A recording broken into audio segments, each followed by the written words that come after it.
Добар ден. Кога при крајот на првата сезона, некаде летоска и во ек на ковид кризата, професорот Бојаджиев во ова студио рече дека падот на бруто општествениот производ до крајот на годината ќе биде не помал од 5% или околу 5%. Искрено речено, јас бев шокиран, а потоа следуваше една цела реакција на Facebook, коментари за, условно кажам, за неговата паушална проценка. Изгледа дека веродостојноста на неговите проценки се потврдуваат и со последните податоци на Државниот завод за статистика, а тука некаде, односно приближно е и Финанстинк, нашата проминентна финансиска истражувачка екипа која квартално ги проценува состојбите во економската и финансиската сфера. Благица Петревска, шеф на овој мобилен и прилично креативен тим. Петревска, бруто општествениот производ се намали на 3,3. Тоа значи последователно, веќе е реално дека сме ние влезени во една рецесија. Многумина велат дека таа рецесија ја опфаќа светската економија. Јас сакам директно да прашам, бидејќи дали мислите дека оваа рецесија е поголема од онаа што не зафати 2008, финансиска 2009, и дали би можеле со исти средства и со исти методи на одреден начин да ги санираме последиците од сериозните финансиски лоши резултати? Така, последните податоци за бруто домашниот производ потврдија дека во третиот квартал имаме пат од 3,3% и овој пат е нешто помало до она што ние како Финанстинк го имавме проектирано во месец април. Меѓутоа, исто така податоците укажуваат дека во четвртиот квартал веќе ќе имаме малце полоша слика од она што ние сме го предвиделе.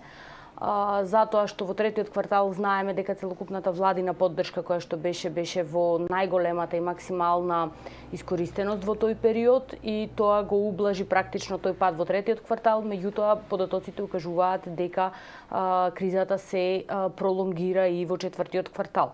Во однос на вашето прашање дали оваа криза е полоша, да, сметам дека е полоша затоа што најпрво е глобална криза, доаѓа паралелно со здравствената криза, односно доаѓа како резултат на здравствената криза, така што оние ефекти кои што ги има оваа криза се подлабоки и на поразлични аспекти ги опфаќа.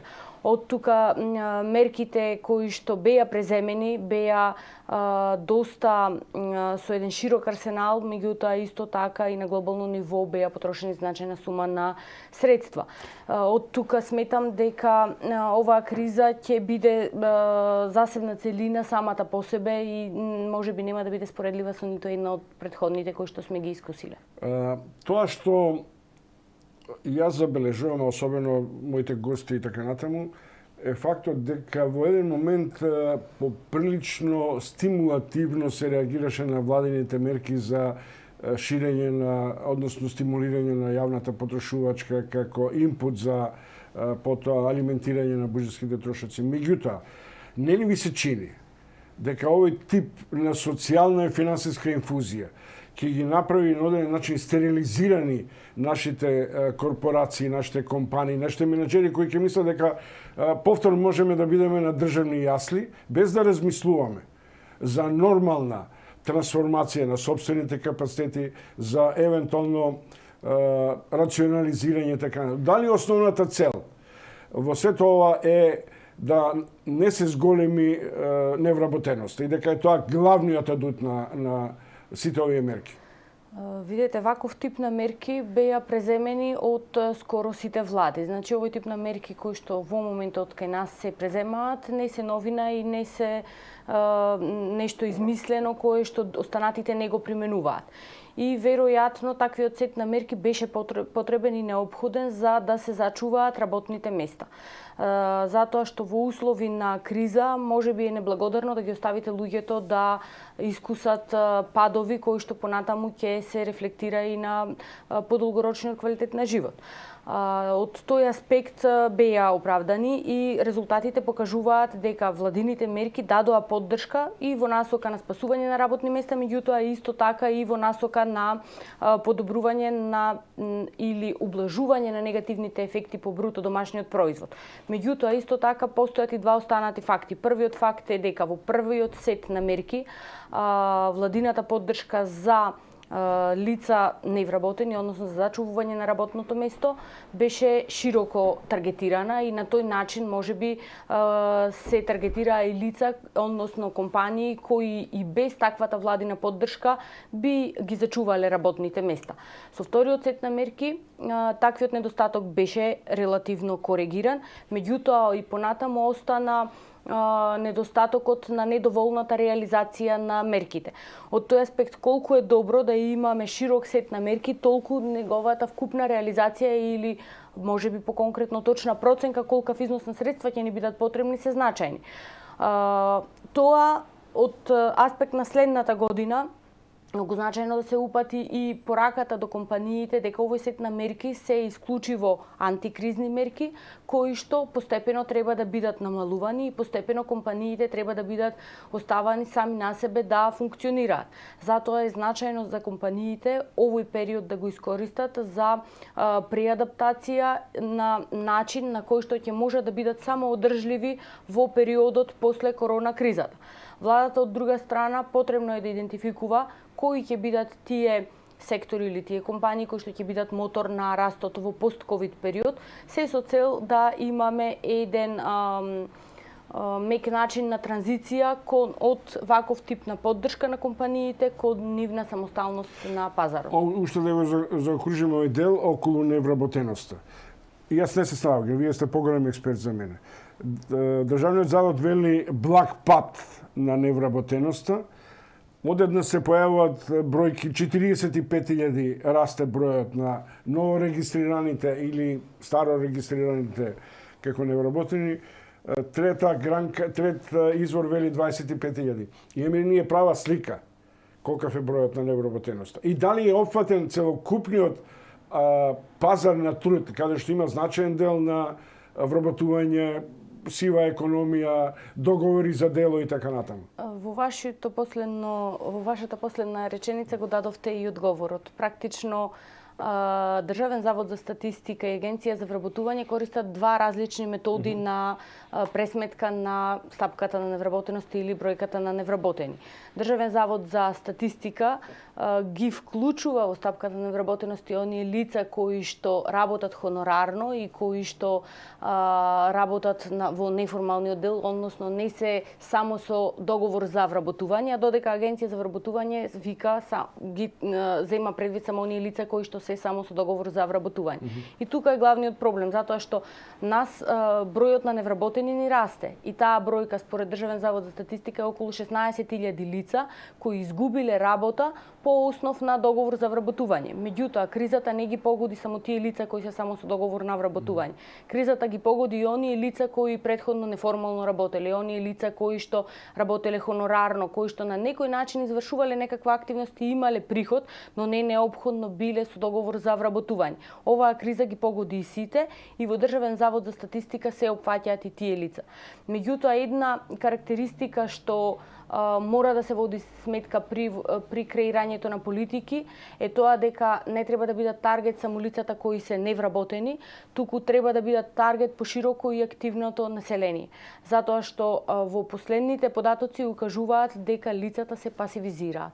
Односно, дали не ви се чини дека владата требаше да промисли капацитет на финансиска инфузија за оние кои ќе создават нови работни места, а не да ги задржат само старите работни места. Затоа што ја стално постојано велам дека оваа криза промовира нова социјална и економска матрица кај сите. Не знам дали нашите менаџери, нашите компании се веќе свесни за тоа што доаѓа. Целосно се согласувам. Мислам дека ние оваа криза да не погоди, меѓутоа исто така отвори и некои можности за ние брзо да се реструктурираме. За брзо да идентификуваме каде ќе се креираат тие нови работни места, кои ќе бидат тие кои што ќе можат брзо да додадат на бруто домашниот производ и најмногу да додадат на бруто домашниот производ и верувам дека треба владата да започне сериозно да размислува во таа насока.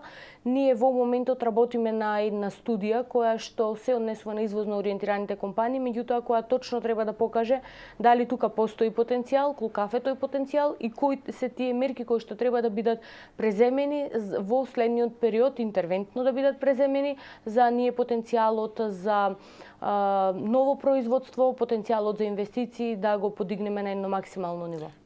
Паѓат и извозот и увозот. Податоци кои на оден начин се загрижувачки воопшто. Дали мислите дека или што би требало да се направи за да се поттикне извозот? Во овие услови во кои се уште е стерилизиран странскиот пазар, каде што нашите производи се ориентирани, а тоа е Европската унија и големите држави. Ние сме мала економија, глобално зависни и како ќе се опоравува глобалната економија, така тоа ќе се рефлектира на нас. Еден од најголемите, како да кажам, светло на крајот на тунелот е вакцината. Колку побрзо вакцината се реализира во и колку побрзо истата се започне да се дистрибуира, толку побрзо ќе економиите ќе закрепнат, вклучително и нас. Очекувањата ни се дека веќе од вториот квартал, доколку планот со вакцина тече како што е испланиран, веќе од вториот квартал на 2021 година треба да започнеме со стабилизација и веќе позитивни. Што значи тоа ми е многу важно да одредиме што значи стабилизација. Враќање практично на салдо нула, зашто ние имаме планирано пораст од 4,1 и така натаму, што е де факто толку колку што сега оваа година ќе завршиме со падот на GDP од 4,4. Значи, ние не можеме да очекуваме, предполагам, не може да се очекува закрепнување такво да бидеме дури и на салдо нула, да речеме условно. Да, во 2021 година ние не можеме да очекуваме дека ќе ги достигнеме стапките кои што сме ги имале пред кризата, односно нивото нема да го достигнеме кои што сме го имале пред кризата. Затоа 2021 година сметаме дека е година која треба да се стабилизираме и каде што со таа стапка проектирана на раст ќе се доближиме до нивоата пред кризата. Благица Петревска, шеф на Finance Think, уште еднаш повторувам една од пореновинарите самостојни институции кои се занимаваат со движење, економските и финансиските текови. Петревска, не можеме да утврдиме колку ќе расте нашиот долг. Дури и Народна банка со едно прилично вака лепдечко соопштение се оградува од такви прогнози. Што вие мислите? Прво, колкав ќе биде порастот на надворешниот долг, дотолку повеќе што нам ни престои ново задолжување, тоа поприлично значајно. И второ, капацитетите на стабилизирање не може да обезбедат толкава акумулација или кумулација за да можеме да правиме револвинг и на старите кредити. Прво, во однос на јавниот долг, ние ја достигнавме онаа граница од 60%, која што долго време сме ја заговарале, меѓутоа во услови на криза таквиот раст беше очекуван и тоа не ни се случи само нас, така што не можеме да кажеме, не можеме да упатиме критика затоа што дополнителните финансиски средства беа неминовни и беа потребни за спасување и на економијата и на здравствената криза. Многу позначајно од тоа што ќе се случат и треба да бидеме внимателни во следниот период, односно таа фискална консолидација треба многу сериозно да ја сватиме. Меѓутоа, многу позначаено од какво ќе ни биде нивото на јавниот долг е зашто ќе ги употребиме тие средства. Ние веќе немаме простор за трошење на популистички активности и популистички проекти, нити пак имаме простор за трошење на непродуктивни трошења. Многу е значајно во следниот период исклучиво да се фокусираме на продуктивни трошења, меѓутоа исто така парите да ги алоцираме по приоритети, односно онаму каде што може најмногу да придонесат кон бруто домашниот производ и кон економијата. Ако ни престои период на стабилизирање, но со рестриктивност во трошењето на парите, нели? Нели ми се чини дека владата малку делува несолидарно, по одреден начин и бескрупулозно, кога баш во оваа криза реши сега да ги решава тие 2000-3000 невработени, односно фиктивно вработени земаат пари, а седат дома, без притоа да се занимаваме меѓу другото и со намалување на јавната потрошувачка и односно на јавната администрација, непотребните трошоци во функционирањето на власта и така натаму. До бизарноста дека и во овие услови пратениците си ги доделија, односно си изгласаа парите за партиите.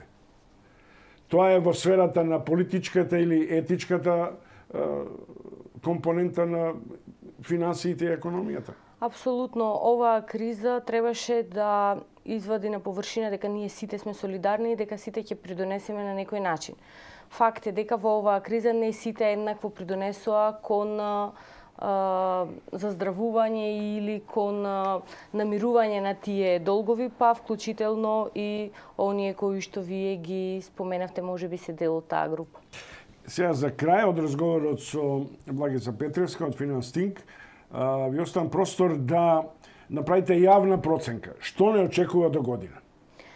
Во следната година не очекува стабилизација доколку вакцината и процесот на вакцинирање тече онака како што е планиран и доколку глобалната економија започне да се ревитализира на начин како што е планиран. Од тука нашите проекции се дека годината 2021 ќе ја завршиме со раст на економијата од 4,9%. Со минус, а не со раст? Не, со раст. Со позитивен, да, со позитивен. Оваа година ќе ја завршиме со 4,4%. 2020 година ќе ја завршиме. 2020 година со негативен пат од минус 4,7%. Значи за 2021 година раст од 4,9%. При тоа е многу значајно следната година да искористиме паметно, да се реструктурираме брзо и да ги идентификуваме веќе сите полиња кои што треба да бидат мотор на целокупната расти на целокупната Кои според вас се првите мерки што во наредното полугодие треба владата и воопшто оваа Македонија да ги преземе? Јас не би сакала во моментот да шпекулирам, затоа што веќе во моментот работиме на една голема студија за извозно ориентираните компании, кои што токму во таа насока треба да ги даде и дел од препораките за мерките, така што наскоро ние ќе излеземе со точни препораки. Таа е длабинска, тоа значи дека ќе ги опфати во слободните трговски зони кои Точно, се најмногу врзани со своите домицилни компании. Па не се само оние кои што се во слободните економски зони, има странски инвеститори кои се надвор од зоните, меѓутоа исто така имаме и значајни домашни компании кои што имаат значаен придонес кон тој извоз, така што во таа анализа се опфатени сите компании кои што се извозно ориентирани и каде што извозот им е доминантен и кои што се доминантно поврзани со глобалната економија.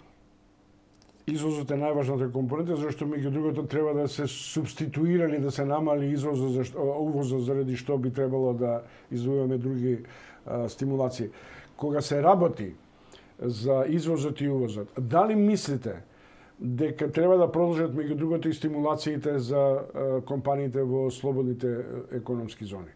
И на тој начин, условно кажам, повторно да отвориме врати за странски инвестиции, зашто инвестициите опаѓаат? Странските инвеститори во земјата ни се исклучително значајни и ние треба и понатаму да креираме поволна клима за да ги привлекуваме странските инвестиции. Веројатно во овие периоди на пост-ковид е многу тешко да преземаме мерки и да привлечеме на тој начин и во тој обем странски инвеститори како што тоа го правевме во 2007-2008 година. Меѓутоа, креирањето на поволна клима, носењето на одлуки кои што ќе не направат поконкурентни во споредба со земјите од регионот, верувам дека земјата ќе ја направат поатрактивна за привлекување на нови, меѓутоа исто така и привлекување на инвестиции во рамки на постоечките инвеститори. Во секој случај, оваа тема не е поврзана исклучиво само со оние кои работат во зоните. Подобрувањето на конкурентноста и создавањето на поволна клима позитивно ќе се одрази на домашните компании и на оние странски инвеститори кои што се надвор од зоните. Добро, ги очекувам тие длабински резултати, тие длабински анализи, кога би може да бидат јавно публикувани? Нашиот план е до крај на 2020 година, односно во следните 2 до 3 недели.